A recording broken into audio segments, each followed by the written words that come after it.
Galing ah.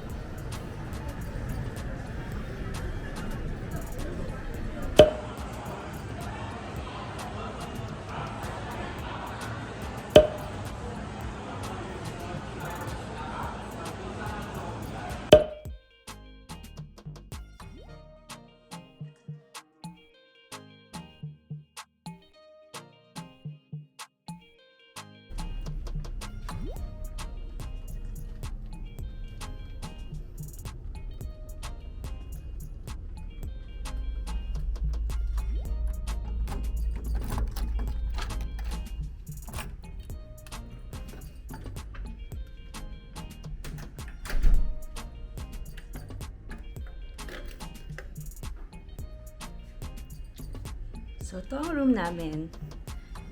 Medyo magulo na siya kasi nalagyan na namin ng mga stuff namin. So, syempre may kasama na siyang complimentary water. Nabawasan na namin ng isa yung water.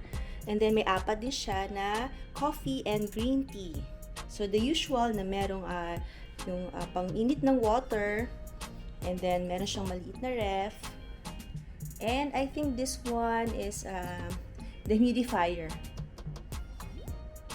And then maganda yung kanyang lalagyanan ng luggage. Open cabinet. So, very, very, very spacious room. Ganda. Basically, it's a huge room. Really comfortable. Kasi, apat kami, and apang-apat din naman yung room. Then, medyo, yan, malaki yung bed. Kasya nga kaming pamilya dito, kaming tatlo. Then, may mother-in-law on the other bed. And then, yung comfort room nila is really nice. Really big. May bathtub din siya. So, we're really very happy sa napili naming hotel. Dito sa Rainbow Hotel.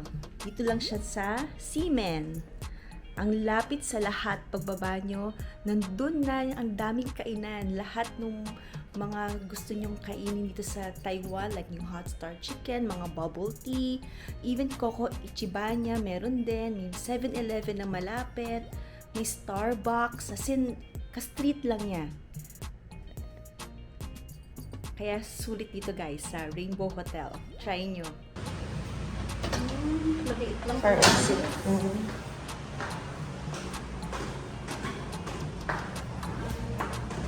So, ito na yung restaurant nila.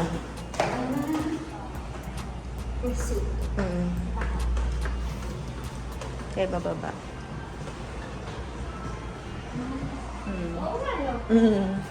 Parang shabu-shabu. Ang shabu-shabu.